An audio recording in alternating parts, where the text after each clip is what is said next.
News 18 Bihar Jharkhand और मैं आपके साथ लक्ष्मी। खबर धनबाद से, जहां पर एसबीआई के सीएसपी में लूट की घटना को अंजाम दिया गया है। हरिहरपुर थाना क्षेत्र के करियो स्थित एसबीआई सीएसपी की यह घटना है। देखिए, ग्राहक बनकर आए 3 अपराधी यहां पर आए और लूट कर चले गए और हथियार दिखाकर सीएसपी संचालक से 1.5 लाख रुपए लूट लिए। घटना की जानकारी पाकर पुलिस मौके पर पहुंची और संचालक से मामले की जानकारी भी ली। एसबीआई ग्राहक केंद्र संचालक के मुताबिक हथियार के साथ आए अपराधियों ने एक बैंक कर्मी और 3 ग्राहकों को कब्जे में लिया और उसके बाद लूटपाट करके फरार हो गए। तो धनबाद से ये बड़ी खबर मिल रही है, जहां पर बाइक से 3 अपराधी आते हैं और कस्टमर बनकर यहां पर आते हैं और उसके बाद हथियार के बल पर लूटपाट करते हैं और वहां से फरार हो जाते हैं। 1.5 से 2 लाख रुपया। 3 आदमी थे। हथियार एक का हथियार था, 2 ऐसे ही थे। एक मास्क पहना था, 2 बिना मास्क में थे। पलामू पुलिस ने हथियार के साथ 3 बदमाशों को गिरफ्तार किया है। उनके पास एक देसी पिस्टल, जिंदा कारतूस और मोबाइल फोन बरामद किए गए। तीनों अपराधी किसी बड़ी घटना को अंजाम देने की प्लानिंग कर रहे थे। हुसैनाबाद थाना क्षेत्र के महुआरी नगर के पास से उन्हें गिरफ्तार किया गया है। पलामू से बड़ी खबर मिल रही है। बता दें आपको, हथियार के साथ 3 बदमाश गिरफ्तार किए गए हैं। हुसैनाबाद थाना क्षेत्र के महुआरी नगर के पास से उनकी गिरफ्तारी हुई है। तीनों अपराधी किसी बड़ी घटना को अंजाम देने की प्लानिंग में थे। पास जो है 3 समथिंग लड़का बैठ के शराब पी रहा है। मिली सूचना के आलोक में बड़ी प्रकार को सूचित करते थाना सशस्त्र बल के साथ हम लोग छापामारी करने वहाँ पहुँचे। पुलिस को देखकर ये तीनों भागने लगे। तीनों लड़का को हम लोग घेराबंदी करके पकड़े। उसमें शशि कुमार पासवान के कमर से देसी पिस्टल, दाहिना पैंट के पैकेट से 2 जिंदा गोली और एक मोबाइल, विवेक कुमार उर्फ सिद्धार्थ के दाहिना पैकेट से एक मोबाइल, अभिनंदन प्रजापति के दाहिना पैकेट से एक मोबाइल बरामद किया। रांची से बड़ी खबर, अमन साहू का गुर्गा मयंक लाया जाएगा झारखंड। विदेश से प्रत्यर्पण की मंजूरी मिली। अजरबैजान की कोर्ट से अनुमति मिली। मयंक को स्पेशल टीम लेकर आएगी। झारखंड में पहली बार अपराधी का विदेश से प्रत्यर्पण होगा। बाकू एयरपोर्ट पर पकड़ा गया था सुनील। एटीएस की पहल पर जारी था रेड कॉर्नर नोटिस। झारखंड का मोस्ट वांटेड अपराधी है मयंक सिंह। अमन साहू गैंग के लिए ये काम करता था मयंक सिंह। और आपको बता दें कि थाईलैंड में रहकर के रंगदारी भी मांगता था। बताते चले आपको, 2024 में अजरबैजान में गिरफ्तारी हुई थी और अब इसे भारत लाया जा रहा है। विदेश से प्रत्यर्पण की मंजूरी मिल गई। हमारी जो एंटी टेररिस्ट स्क्वाड एटीएस ने बहुत कड़ी मेहनत की है और वो बड़ा एक प्रोसीजर है। उसमें पूरे सारी डॉक्यूमेंटेशन कंप्लीट करके सीबीआई के माध्यम से, इंटरपोल के माध्यम से अजरबैजान के कोर्ट में दिया गया। सारे डॉक्यूमेंट्स को पहले हम लोगों ने वहाँ की अजरबैजानी भाषा में ट्रांसलेट करवाया और ट्रांसलेट करवा करके एक लोकल दिल्ली से एक आदमी को करवा कर उसने कराई। सारा काम हमारे एसपीएटीएस ने किया। इसके चलते कोर्ट ने हरी झंडी दे दी है। बहुत जल्दी हम लोग अब एक झारखंड सरकार की अनुमति प्राप्त करके एसपीएटीएस को और कुछ 1-2 और अधिकारियों को अजरबैजान हम भेजेंगे और ये पूरे उस अपराधी को लेकर के आएगा ताकि उसको हम लोग सजा दिला सकें। ऐसे और भी जो लोग हैं, खास करके प्रिंस खान और ये सब जो लोग हैं, सब हमारे टारगेट में है। सबको हम पकड़ के झारखंड लाएंगे। सबको हम लोग झारखंड के जेलों में बंद करेंगे। सबको कोर्ट से सजा करवाएंगे। गैंगस्टर अमन साहू की मौत के बाद उसके पूरे गैंग पर आफत के बादल मंडराने लगे हैं। अब अमन के गुर्गे के खिलाफ पुलिस एक्शन मोड में दिखाई दे रही है। रांची पुलिस ने ही एनकाउंटर के बाद अब तक 9 अपराधियों को गिरफ्तार किया है। एसएसपी की अगर माने तो पुलिस अमन गैंग को अंडर एस्टिमेट नहीं कर रही है और पूरी सतर्कता बरत रही है। गैंग के आर्थिक सोर्स पर भी वार के साथ ही हथियार सप्लाई के कनेक्शन को खंगाला जा रहा है। डिलीवरी का सिस्टम लोगों ने बताया कि भाई वो हथियार किसी सुनसान जगह पे रख देते थे और जिससे उनको गोली चलवाना होता है उन्हें बता देते थे कि हथियार वहाँ रखा हुआ है, ताकि उन्हें यह नहीं पता चले कि हथियार किसने डिलीवर किया है। हथियार काफ़ी ही सोफिस्टिकेटेड वेपन्स हैं और फॉरेन मेक के हैं। हम लोग इस पर इन्वेस्टिगेशन कर रहे हैं कि हथियार इस गिरोह तक किस तरीके से पहुँचा और इनका किनसे कनेक्शन है। और रांची से बड़ी खबर, नगर विकास मंत्री का फेसबुक पेज हैक हो गया है। आपको बताते चले, फेसबुक पेज हैक और पेज से आपत्तिजनक कंटेंट जो है वो पोस्ट हो रहे हैं। पेज के संचालक ने थाने में शिकायत की। मंत्री ने भी पोस्ट कर जानकारी दी है। साइबर सेल से कार्रवाई की मांग की गई है। तो ये बड़ी खबर रांची से आप तक पहुंचा रहे हैं। बता दें आपको, नगर विकास मंत्री का फेसबुक पेज हैक हो गया है और उसी पेज से आपत्तिजनक कंटेंट जो है वो पोस्ट किए जा रहे हैं। अब ऐसे में पेज के संचालक ने थाने में शिकायत दर्ज करवाई है और मंत्री ने पोस्ट करके भी इसके बारे में जानकारी दी है कि पेज जो है हैक किया जा चुका है। साइबर सेल से कार्रवाई की मांग की गई है। सुदीव्य कुमार सोनू नगर विकास मंत्री हैं, जिनके फेसबुक पेज जो है हैक होने की खबर मिल रही है और वहां से आपत्तिजनक कंटेंट भी पोस्ट किए जा रहे हैं जिस किसी ने भी हैक किया है उसके द्वारा। अब ऐसे में इसके मामले को लेकर के शिकायत दर्ज कराई गई है और पोस्ट करके भी सुदीव्य कुमार सोनू ने लोगों को जानकारी दी है कि उनका फेसबुक पेज हैक हो चुका है। तो ऐसे में अगर किसी के पास मैसेज या फिर कोई भी ऐसे कंटेंट उनको दिखाई दे तो वो समझ जाएं कि वो खुद सुदीव्य कुमार सोनू के द्वारा ये कंटेंट पोस्ट नहीं किया जा रहा है। जिन लोगों ने हैक किया है उनके द्वारा ये पोस्ट जो है वो डाले जा रहे हैं। पेज से आपत्तिजनक कंटेंट पोस्ट किए जा रहे हैं, इस बात की जानकारी सुदीव्य कुमार सोनू के द्वारा दी गई है। नगर विकास मंत्री हैं, आपत्तिजनक कंटेंट पोस्ट किए जा रहे हैं और देखिए एक शिकायत भी थाने में दर्ज कराई गई है। साइबर सेल को इस बारे में शिकायत की जा चुकी है। तो फेसबुक पेज हैक हो जाने की खबर मिल रही है और अब इस मामले को लेकर के पुलिस को जानकारी दी गई है।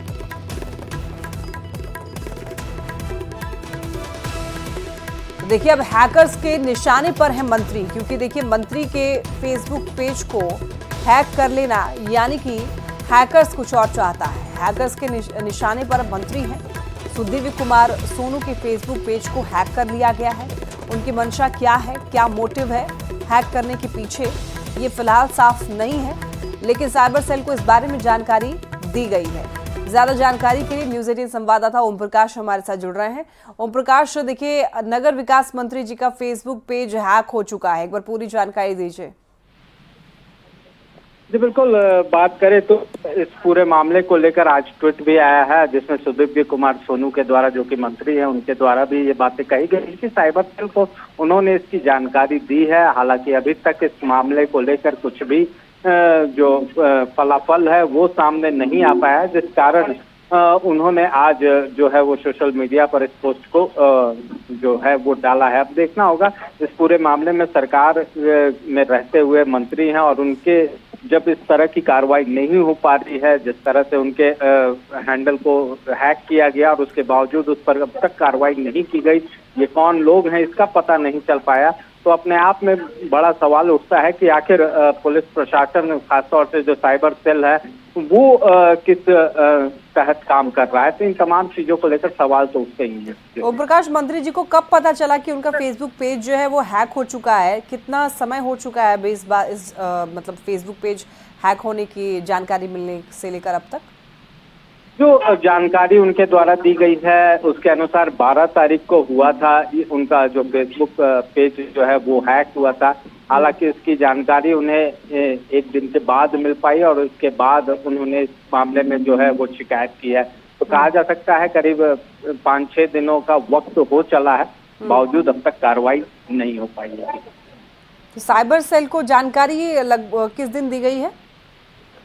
जी, इसकी जानकारी जो है वो 12 तारीख के अप्रॉक्स, जो कि उनके द्वारा सोशल मीडिया पर ही ये पोस्ट किया गया है कि 12 तारीख को ये चीजें जो है उनके संज्ञान में आई थी। उसके बाद उन्होंने ये पोस्ट की जानकारी जो है वो साइबर सेल को दी थी। जी, लेकिन साइबर सेल की तरफ से अभी तक कोई एक्शन नहीं लिया गया ओम प्रकाश। तो ये देखिए, मंत्री के साथ अगर मंत्री के फेसबुक पेज हैक हो जाने के बावजूद अगर लापरवाही दिखाई जा रही है साइबर सेल की तरफ से भी, तो आम लोगों का क्या होगा? बिल्कुल, लेकिन इसमें एक ये बातें भी हैं कि फेसबुक का जो सर्वर है वो खासतौर से विदेशों में स्थित है और वहां से जानकारियां जो है वो मिलने में परेशानी होती है। ये भी एक कारण है जिस वजह से जो टाइमली जो है वो वहां से तमाम जो जानकारियां हैं वो साझा नहीं हो पाती हैं, जिस वजह से इस मामले में कार्रवाई में थोड़ा विलंब जरूर होता है। लेकिन जाहिर सी बात है, मंत्री का सवाल है, सत्ताधारी दल के और वर्तमान में सरकार में मंत्री हैं, तो ऐसे में इन बातों पर सवाल जरूर गहराता है कि आम लोगों के लिए आखिर क्या कुछ व्यवस्था होगी। जी, ओम प्रकाश नजर बनाए रखिएगा। बहुत धन्यवाद आपका इन तमाम जानकारियों के लिए। बढ़ते हैं खबरों में आगे। गढ़वा में देखिए, श्री बंशीधर महोत्सव के सांस्कृतिक कार्यक्रम के दौरान उपद्रव हुआ था और इस मामले में पुलिस एक्शन में दिख रही है मजिस्ट्रेट के आवेदन पर नगर उंटारी की पुलिस ने प्राथमिकी दर्ज की है और आरोपियों की पहचान के लिए सीसीटीवी फुटेज भी खंगाले जा रहे हैं। एसपी ने कहा कि प्राथमिकी दर्ज हो रही है और आरोपी की पहचान करते हुए दोषियों को गिरफ्तार किया जाएगा। हो रहा था सांस्कृतिक कार्यक्रम का, तो उसमें कुछ लोग जो वहाँ पे कुर्सियाँ बिछी थी, तो कुछ उपद्रवी टाइप के लड़के थे, वो कुर्सी पर चढ़ करके और फिर डांस करने लगे। तो उसमें प्रशासन द्वारा तो पहला स्टेप में उनको हटाया गया, पुनः वो आकर के जो है वो उसी टाइप से करने लगे, जिसमें कुछ कुर्सियाँ टूटी हैं। उनको चिन्हित किया जा रहा है, सीसीटीवी वहाँ लगा है, सीसीटीवी के माध्यम से चिन्हित करके हम लोग एफआईआर दर्ज कर रहे हैं। एफआईआर दर्ज करके कड़ी कार्रवाई करेंगे। बोकारो से बड़ी खबर, चास मुफस्सिल थाना क्षेत्र में फायरिंग हुई है। बाइक सवार 6 आरोपियों ने फायरिंग की। घर के बाहर 5 से 6 राउंड फायरिंग की गई है। देखिए, मोबाइल विवाद में गोलीबारी का आरोप लग रहा है। कुछ आरोपियों के पकड़े जाने की भी सूचना मिल रही है। बाइक सवार 6 आरोपियों ने फायरिंग की है। तो बताते चलें आपको, चास मुफस्सिल थाना क्षेत्र में फायरिंग की वारदात, और आपको बता दें थाना यहाँ पर बाइक सवार 6 आरोपियों ने फायरिंग की है। घर के बाहर 5 से 6 राउंड फायरिंग की गई है। मोबाइल विवाद में गोलीबारी का आरोप लग रहा है। कुछ आरोपियों के पकड़े जाने की भी खबर मिल रही है।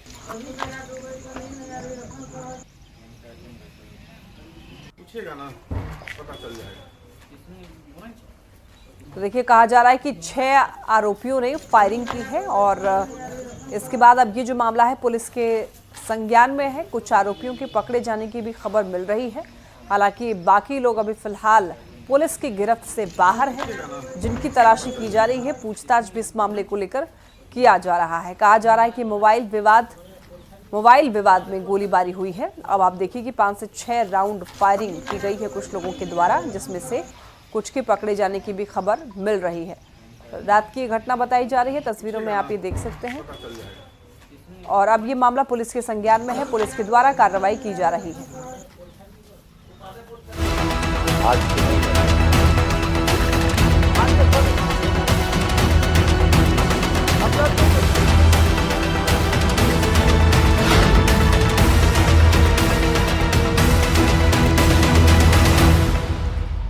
सदन में बीजेपी विधायक सत्येंद्र नाथ तिवारी ने प्रश्नकाल में खराब ट्रांसफार्मर का मुद्दा उठाया। उन्होंने कहा कि झारखंड बिजली वितरण निगम लिमिटेड खराब ट्रांसफार्मर को तय समय के अंदर ठीक करने में विफल रहा है। इस मामले में जब मंत्री योगेंद्र प्रसाद ने जवाब दिया तो बीजेपी विधायक संतुष्ट नहीं दिखे। महोदय, सत्ता पक्ष के भी विधायक बताएं कि उनके पास भी प्रॉब्लम आता है। छोड़िए हरियाणा का बात, हम कह रहे हैं कि इनके पास सरप्लस ट्रांसफार्मर नहीं है।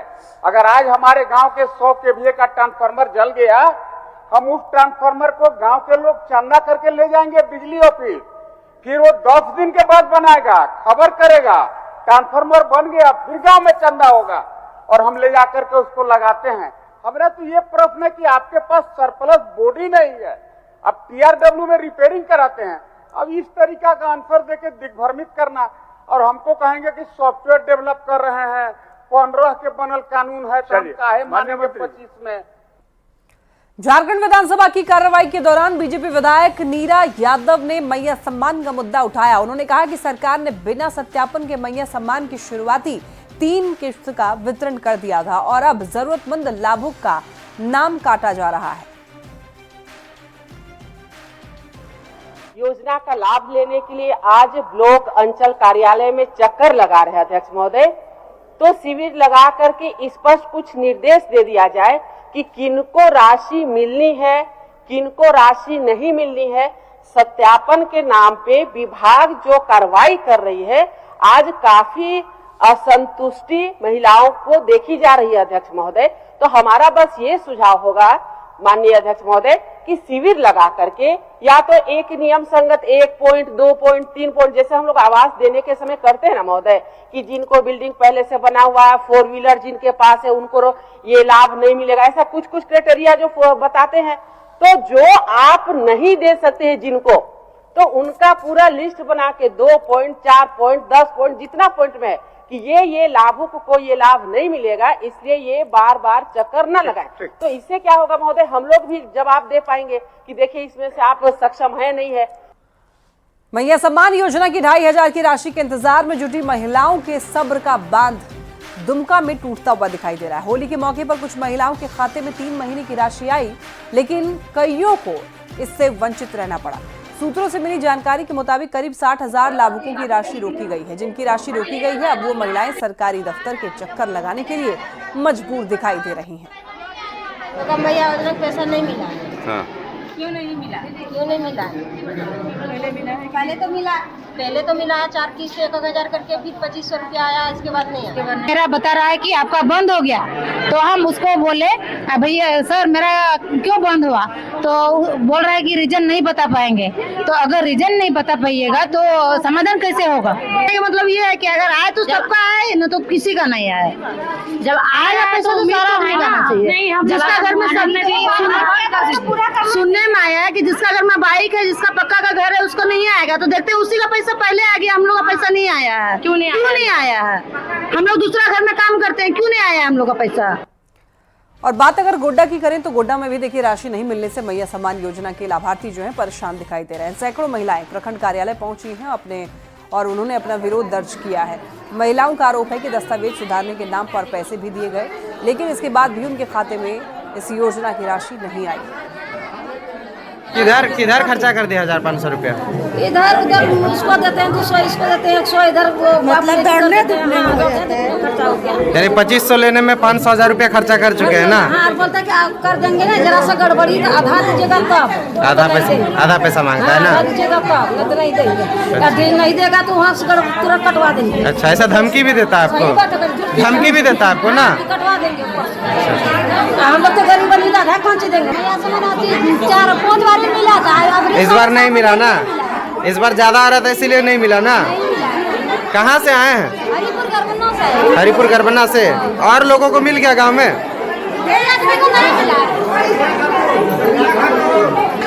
तो बोल रहे हैं कि पहले पैसा मिला, इस बार नहीं मिला। तो बीच में कागज उगज सुधार करने बोला था, सुधार करवाए थे? मेरा पैसा तो आ रहा है, पैसा नहीं आया था। नहीं पैसा मिला? एक बार मिला है 2500, तब पैसा 3 महीनों से नहीं मिला। 3 महीना से नहीं मिला, एक ही बार मिला है? हम लोग को उधर मिला है। जमशेदपुर की खबर बताते हैं, जहां पर सरकार के सभी दावे फेल होते हुए नजर आ रहे हैं। पूर्वी सिंहभूम में छात्रों को देने के लिए साइकिल लाई गई थी, लेकिन साइकिल छात्रों को नहीं दी गई, वो अब कबाड़ हो चुके हैं। जमशेदपुर के अंचल कार्यालय में लाखों साइकिल और अलग अलग पार्ट्स उसके रखे कबाड़ हो चुके हैं। दूसरी तरफ आज भी विद्यार्थी कई किलोमीटर पैदल जाने के लिए विवश है। क्या नहीं है, साइकिल मैंने ब्लॉक में चल रहा है बोलकर अभी आपका माध्यम से मैं जान रहा हूँ, मैं देख लूँगा क्या मामला है, क्यों नहीं बांटा गया अभी तक। निश्चित करता है अब जिस बच्चे के लिए सरकार ने साइकिल उपलब्ध कराने के लिए यहाँ इसको विद्यालय तक, जिला तक पहुँचा दिया और उस बच्चे को अगर नहीं मिल रहा है तो बड़ी दुखदायी बात है। और बच्चे या अभिभावक को भी तो बोलना चाहिए हमको साइकिल नहीं मिला, कहीं खबर नहीं मिलना चाहिए। खैर जो भी है मामले को हम देख लेते हैं। अभी मैं मौजूद हूँ जमशेदपुर के अंचल कार्यालय में, जहाँ शिक्षा विभाग द्वारा हर एक छात्र छात्राओं को साइकिल दिया जा रहा था, जिससे छात्राएं जो है वो घर से स्कूल तक पहुंच सके। मगर तस्वीर देख सकते हैं कि ये अंचल कार्यालय का तस्वीर है और इस अंचल कार्यालय में जब आप अंदर प्रवेश कीजिएगा तो यहाँ पर आप देख सकते हैं कि यहाँ पर एक केबिन बना हुआ है जहाँ पूछताछ केंद्र है। ये जमशेदपुर का अंचल कार्यालय है और देखिए बड़ा बड़ा बोर्ड भी लगा हुआ और यहाँ पर हजारों साइकिलें जो है वो किस तरह पड़ी हुई है वो साफ तौर पर अंदाज़ा देख सकते हैं कि मेरे हाथों में जिस तरह ये साइकिल का पार्ट्स है वो पूरी तरह से जंग खा रहा है और सिर्फ यहाँ पर हजारों पार्ट्स साइकिल के इसी तरह बेकार पड़े हुए। देखिए किस तरह जंग पूरा तरह से यहाँ पर लग चुका है और ये पूरी तरह से साइकिल जो है वो बेकार पड़ रही है। और यहाँ पर कुछ महिलाएं भी, उनसे भी हम बात करने का प्रयास करेंगे कि मैम ये साइकिल आई थी स्कूली बच्चों के लिए, कैसे देख रहे हैं यहाँ पर आप? यहाँ तो साइकिल रखा हुआ है, कोई तो बच्चा लोगों को नहीं मिला, बच्चा लोग तो तकलीफ कर रहे हैं, कहीं पैदल जा रहे हैं, पैदल आ रहे हैं स्कूल से, लेकिन यहाँ पर साइकिल रखा हुआ है। 3 बच्चे हैं हमारे, आवेदन किया गया है, आवेदन किए 2 साल हो गया, लगभग 2 साल हो गया है, लेकिन अभी तक एक भी साइकिल हमें नहीं दिया गया। और यहाँ आकर के हमने देखा कि पूरा इस तरह कूड़ा में पड़ा हुआ टाइप रखा हुआ है, तो सरकार को इसके ऊपर में थोड़ा ध्यान देना चाहिए। और ये साफ तौर पर ये विजुअल दिखा रहा है कि यहाँ पर अधिकारियों की जो लापरवाही है वो साफ तौर पर देखने को मिल रही है।